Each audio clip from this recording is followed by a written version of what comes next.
Dentro da tua geladeira tem muito frio ou pouco calor? E o que ondulatória tem a ver com frango assado? Tem ímãs no liquidificador? Por que deslizar no gelo é mais fácil que rolar no asfalto? E afinal, que relação tem entre o espelho e o escuro? Complicou? Simplifísica. Fotometria e espectroscopia são alguns dos temas que Daniela Pavani domina. Docente do Departamento de Astronomia da Universidade Federal do Rio Grande do Sul, ela fala hoje no Simplifísica, no qual teremos a participação especial de Flávia de Quadros, professora de fotografia da PUC-RS. Fique agora com o melhor dos eventos promovidos pelo Instituto de Física da URGS.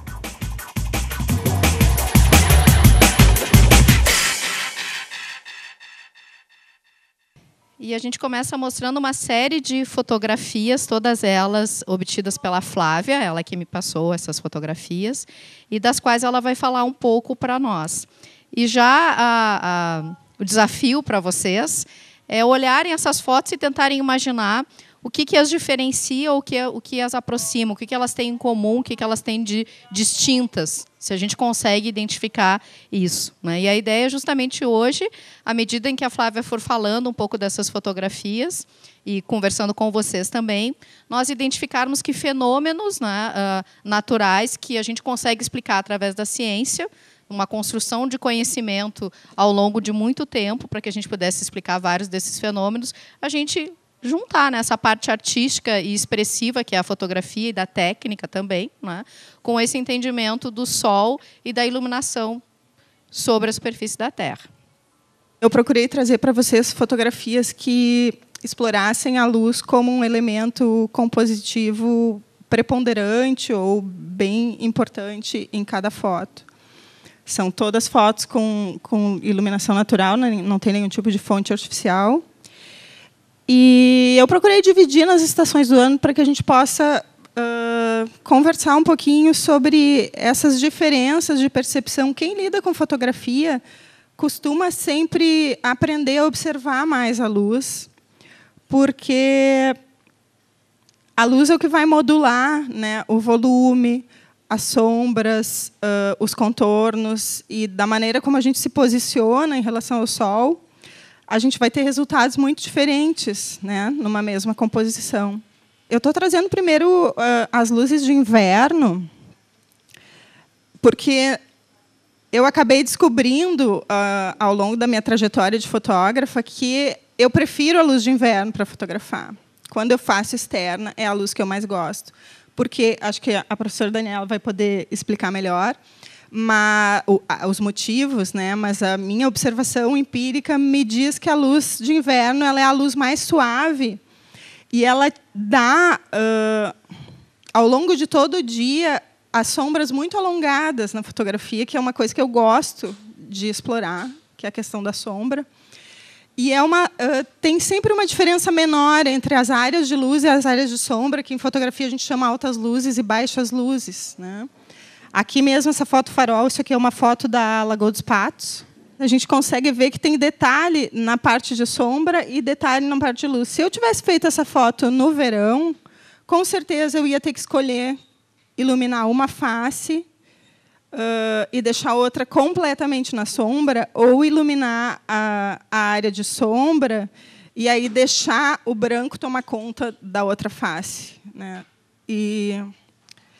Então, por isso, eu gosto muito da luz de inverno, e até quando a gente trata a fotografia, a gente consegue trazer melhor.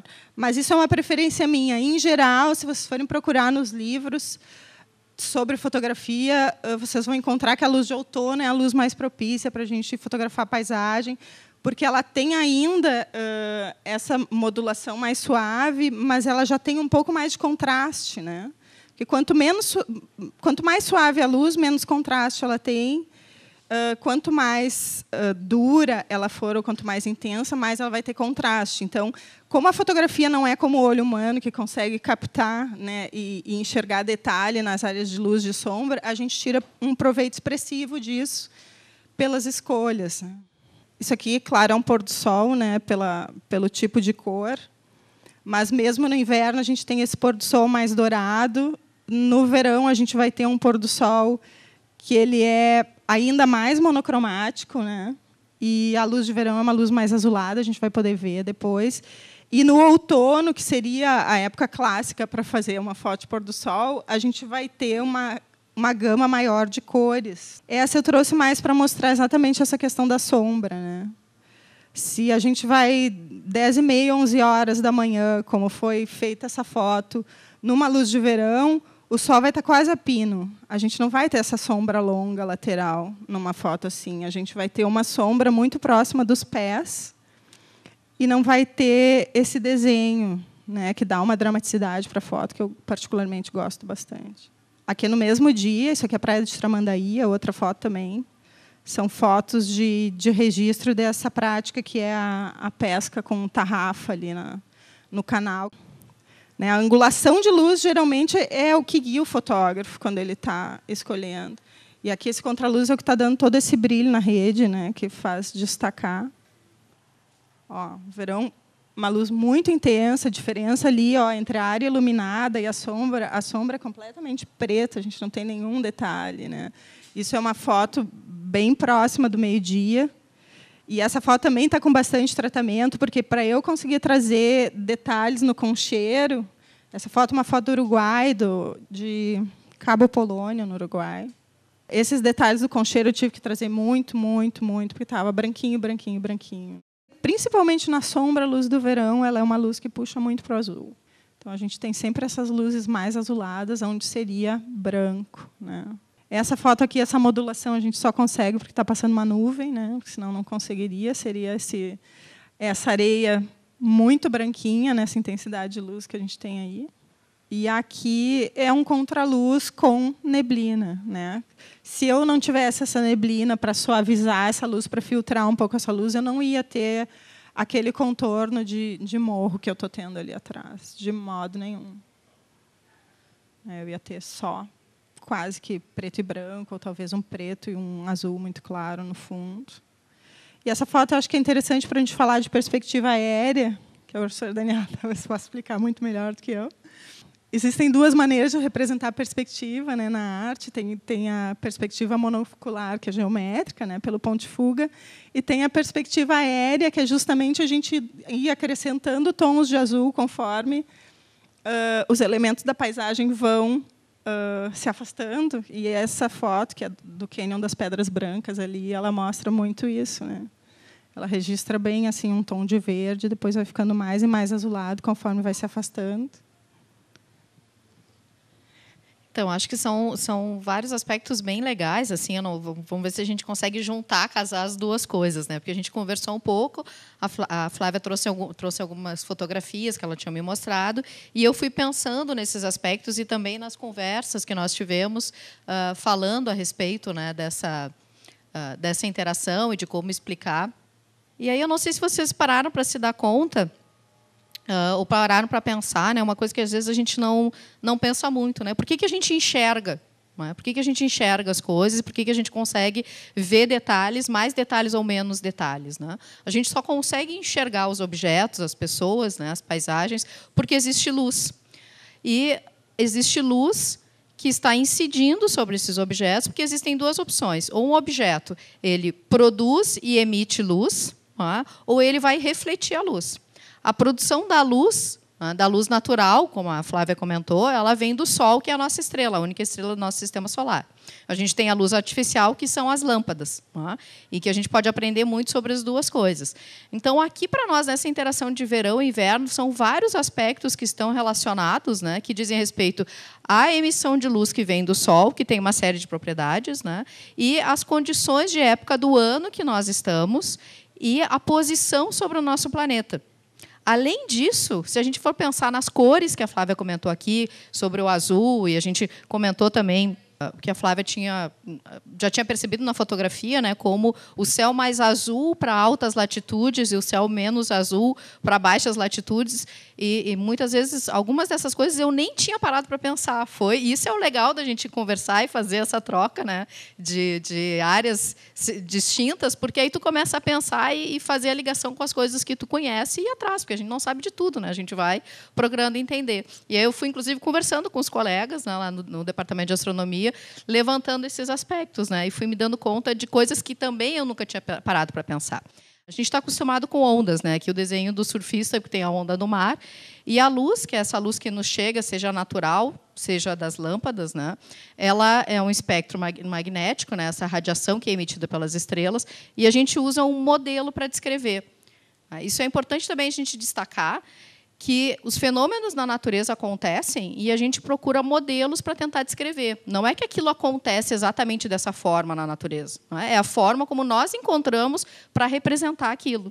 E quanto de uma maneira mais adequada a gente consegue reproduzir o que a gente encontra na natureza, melhor está o nosso modelo, né? E esses modelos vão sendo continuamente refeitos, revistos e adaptados ao longo da nossa história, e assim se dá a construção do nosso conhecimento e disso que a gente chama de ciência, né? E por isso que ele vai se alterando, a gente dá passos adiante, dá passos atrás, tem que rever.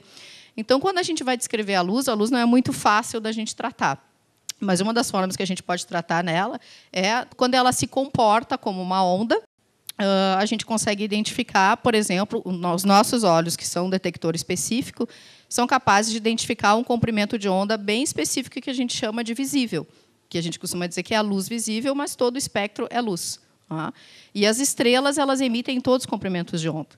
E esses comprimentos de onda, quanto maior o comprimento de onda, menor a frequência da luz. Quanto maior a frequência, menor o comprimento de onda. Então, quanto maior a frequência, mais elevada vai ser a temperatura, porque é mais energético esse comprimento de onda. E aqui está mostrando diferentes temperaturas em Kelvin. Então, a gente está usando detectores associados a telescópios que nos permitem ver nessas diferentes temperaturas, porque a gente está vendo diferentes comprimentos do espectro, né? Então, essa é a primeira coisa característica da nossa estrela, que está emitindo essa luz que a gente vê nas fotografias e vê no dia a dia na nossa paisagem, né? E o outro aspecto é a interação da Terra com o Sol, né? Então, pensando na Terra tendo 12 mil quilômetros de diâmetro e o Sol tendo 110 vezes mais do que isso, o que realmente impacta é essa inclinação do eixo da Terra, que a gente pode ver, e que vai nos dar as diferentes estações do ano.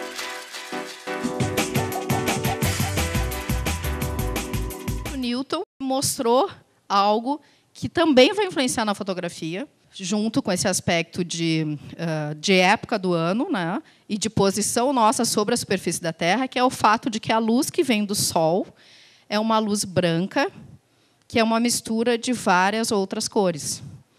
O que eu estava falando de espectro eletromagnético é o que a gente pode ver aqui. Então, Newton passou a luz por um prisma, e essa luz branca, então, se abriu em vários comprimentos de onda. Quando a gente está falando de luz, a gente está falando de energia, né? E a luz para o azul, né, ela vai ser mais energética e, portanto, a temperatura maior, e a luz para o vermelho vai ser uma temperatura menor. Então, essa é a primeira ideia, assim, por que o céu é azul, né, e por que eu enxergo mais azul ou menos azul? A gente começou a pensar isso, o primeiro que propôs, né, em 1859, ele mostrou que o feixe de luz, quando a luz passava por um fluido, por exemplo, claro, contendo pequenas partículas, os comprimentos da luz azul eram espalhados mais fortemente do que os comprimentos da cor vermelha. O pessoal pensou, tudo bem, né? Mas será que é só isso? Né? O que mais que está acontecendo? Por que eu tenho diferentes tonalidades ao longo do dia? Né? Então, mais adiante, um outro físico inglês também, estudando o espalhamento com mais detalhe, ele vai se dar conta que existe uma diferença, né? Dependendo do tamanho dessas moléculas na atmosfera, o espalhamento vai se dar de forma diferente. É isso que ele propôs. E essa intensidade vai estar relacionada, tem uma expressãozinha ali, o pessoal às vezes não gosta de fórmula, né? Mas a linguagem matemática é uma linguagem legal para a gente expressar coisas, vai nos dizer, então, que essas partículas em suspensão, né, são suficientemente pequenas, essa intensidade vai ser inversamente proporcional com o comprimento de onda. Né? Então, por exemplo, quanto menor o comprimento de onda, maior vai ser o espalhamento. Quanto maior o comprimento de onda, menor vai ser o espalhamento. O azul tem um comprimento de onda menor. Então, ele é mais espalhado na atmosfera e, portanto, a gente vai enxergando o tom azulado, porque ele é espalhado em todas as direções. E é detalhe interessante que ele propôs, né, que não é igualmente espalhado. Ó, na direção a gente imagina a luz vindo aqui do Sol, a gente está vendo que tem diferença no tamanho das flechinhas, né? Quando eu faço um ângulo de 90 graus, ali esse espalhamento é menor, menos intenso, e na direção da luz ele é mais intenso. Então, significa o quê? Se o espalhamento é distinto ao longo, né, do ângulo que faz em relação à fonte que está emitindo, a minha posição em relação a essa fonte emissora vai fazer com que eu veja mais azul ou menos azul. O que está dizendo isso aqui? Ó? Que todos os comprimentos de onda são espalhados. O azul é mais espalhado. Então, eu deveria enxergar o céu como está aqui embaixo, ó, né, com várias cores, e não só o branco, e o branco das nuvens e o azul lá em cima. Né? Então, o que mais que está acontecendo? Tem que ter alguma coisa a mais para explicar por que o azul é tão especial e por que eu vejo também mais azul ou menos azul, dependendo de onde eu estou. E aí também se descobriu que tem um outro tipo de espalhamento que a luz sofre, além do espalhamento high lag, que a gente passou a chamar de high lag, esse espalhamento, né, com moléculas muito pequenininhas, que ele não depende tanto do comprimento de onda da luz, mas da direção da luz incidente. A gente chama espalhamento Mi. Tá? Então, se a luz está vindo aqui da esquerda para a direita, né, ele espalha a luz combinada em todas as cores, portanto, tom esbranquiçado, né, mais intensamente na direção que está partindo o feixe daqui para lá. Então, a gente vê que estão maiores as flechinhas à direita do que à esquerda. Né, e isso vai, então, vai nos ajudar a entender por que o Sol está esbranquiçado quando a gente olha. Né, quando ele está mais alto no céu, a gente está olhando mais diretamente para ele. Ele não está tão rasante no horizonte, ele está mais alto. E, por isso, a gente vê ele mais esbranquiçado. Né, e por isso que a gente vê as nuvens brancas, por isso que a neblina é branca, que vai estar relacionado a esse espalhamento. E aí, para a gente poder voltar ali nas fotos e poder bater um papo, eu queria só levantar essas questões. Né? Então, aqui está mostrando isso. Dependendo da nossa posição, um espalhamento ou outro vai ser o que vai se sobrepor. Né? A luz do Sol compondo o espalhamento e a cor azul do céu compõem esses dois tipos de espalhamento, né? O high lag e o Mi. Então, dependendo da nossa posição em relação ao Sol, isso está relacionado com a nossa posição sobre a superfície da Terra, nós vamos ver mais azul ou menos azul esse céu, e o Sol mais esbranquiçado ou mais avermelhado, e assim por diante. Então, aqui, se eu estou a altas latitudes, eu vejo ele mais azul, porque o branco, ó, que é o aqui de baixo, eu não estou olhando na direção do raio incidente, eu estou pegando o espalhamento do azul. Ó. Por isso que, se eu estou para latitudes mais altas, em direção ao polo também, e a mais altas altitudes, se a gente for subir para montanhas muito altas, né, que a gente está subindo também, a gente vai ver mais azul, porque é o espalhamento, o high lag, que está se sobrepondo sobre aquele que espalha sem ter preferência na cor. E se eu estou mais próximo do Equador, eu vou ter atenuada essa cor azul. Então, é a composição dos dois. Só que, além disso, a nossa atmosfera ela não é homogênea, ela tem diferentes camadas e diferentes alturas ao longo quanto ela vai cobrindo a nossa atmosfera. Ó. Então, a atmosfera não se distribui homogeneamente e a maior parte fica 80% na região situada até 16 quilômetros de altura, a partir do nosso planeta. E, além disso, o que vai acontecer é que a troposfera, que é essa camada mais próxima, né, sobre os polos, ela vai atingir uma altitude de 7 quilômetros acima da superfície. Tá? E, considerando a nível do mar. Né? Na região do Equador, ela tem 17 quilômetros. Tá? Então, a gente vê que, próximo ao Equador, a luz do Sol vai estar atravessando mais camadas da atmosfera, interagindo mais com essa camada, que é mais espessa, e vai ser mais atenuada. E nos polos, e para latitudes mais altas, né, essa luz é menos atenuada e, portanto, o céu realmente vai ser mais azul, né, na composição disso tudo. Vou ver aqui umas fotos para a Flávia comentar um pouco e a gente ir trocando. Ele não é mais aquela luz tão dura, né, do verão, mas ele já traz um pouco mais de saturação nas cores do que o inverno ali que eu mostrei para vocês, né, que as passagens de cor são muito suaves e as cores não são tão vibrantes, né. Aqui tem bastante tratamento nessa foto, né, mas é uma foto de abril.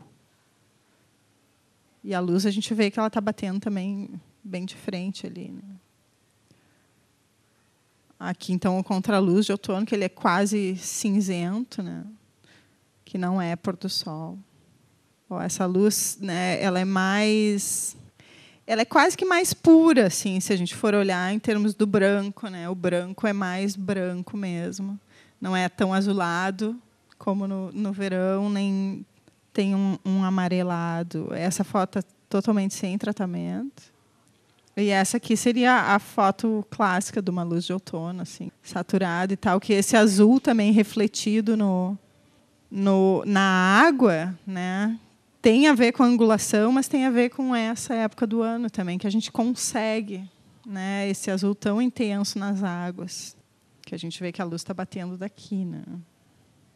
Eu não tenho já um céu tão azul, mas eu tenho esse azul na água muito, muito forte. E nas fotos de primavera, o que eu notei é que algumas que já são de dezembro, eu olho e eu identifico uma luz de verão ali, né?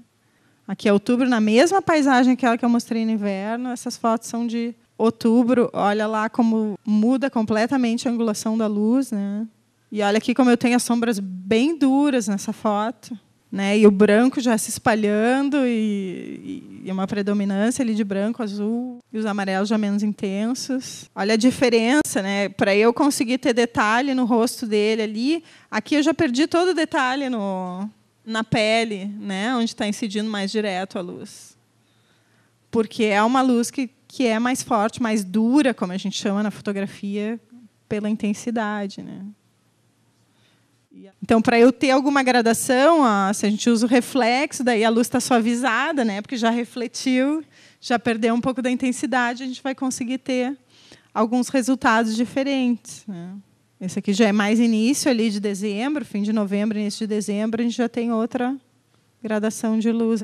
Aqui o que a gente tem mesmo, que está influenciando mais, né, é a diferença da altura do Sol no céu ao longo das estações do ano, que está relacionada a essa inclinação do eixo da Terra, né, na sua órbita. Então, por exemplo, aqui, ó, se a gente pegasse todos os dias e tirasse uma foto do Sol ao longo do ano, todo dia no mesmo horário, a gente consegue identificar que a altura do Sol varia no céu ao longo do ano. E isso é justamente essas angulações e essas posições. Então, ali está mostrando ao longo do ano e vai formando uma figura que a gente chama analema no céu.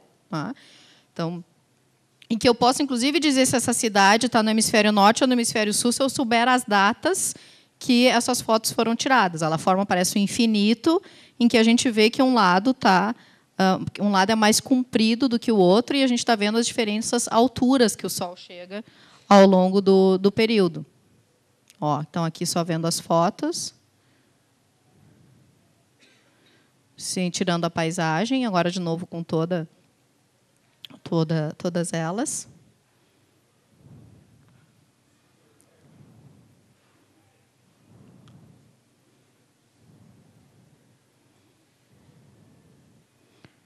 E aqui vou dar uma paradinha só para mostrar para vocês a diferença que a gente vê. Ó, então, a gente vê que aqui, né, tem um lado que ela está mais curto, outro que ele está mais comprido, né, e a gente vê que ele vai mudando a altura dele no céu. Né. Para nós, então, quanto mais agora, o que está acontecendo? A gente está indo para o verão, o Sol vai atingindo alturas cada vez maiores no céu, né, e vai mudando. Ele não vai nascendo, ele nasce no horizonte leste, se põe no horizonte oeste, mas não sempre no mesmo ponto. Ele está indo cada vez mais em direção ao sul do ponto cardial leste e se pondo cada vez mais ao sul do ponto cardial oeste. Quando a gente está saindo quando começar lá em março, né, que a gente vai estar entrando no outono para nós, o que vai acontecer é que o Sol, no dia do outono, que é o equinócio, ele vai nascer no leste e, a partir daí, ele começa a ir cada vez mais ao norte e, portanto, fica cada vez mais baixo no horizonte. Então, essa diferença... E a sombra vai ser diferente, porque quanto mais baixo o Sol está no horizonte, mais longa vai ser a sombra, que é aquilo que tu comentava lá no início do tamanho das sombras. Quanto mais alto o Sol estiver no horizonte, menor vai ser a sombra, mais curtinha ela vai ser. A gente pode identificar, então, quando é cada uma delas, né? Então, aqui, no caso, ele vai estar mostrando, ó, lá é 20 de 6, tá? Então, tá 20 de 6, e aqui ele vai chegar em dezembro. Tá? Então, onde é que ele está mais alto, onde é que ele está mais baixo no horizonte? Tá? Qual das extremidades o Sol tem uma altura maior? Nesse canto de cá ou no canto de lá? Está mais baixo. Concordo que o lado de cá está mais baixo e é dezembro. Então, essa cidade está no hemisfério norte ou no hemisfério sul? Está no hemisfério norte. Quando é verão para nós, para lá é inverno. Para nós, quando o Sol está mais alto no céu, para eles o Sol está mais baixo no céu. Então, aí a gente vê a diferença das estações, e a diferença da luminosidade e das angulações que vão ocorrer.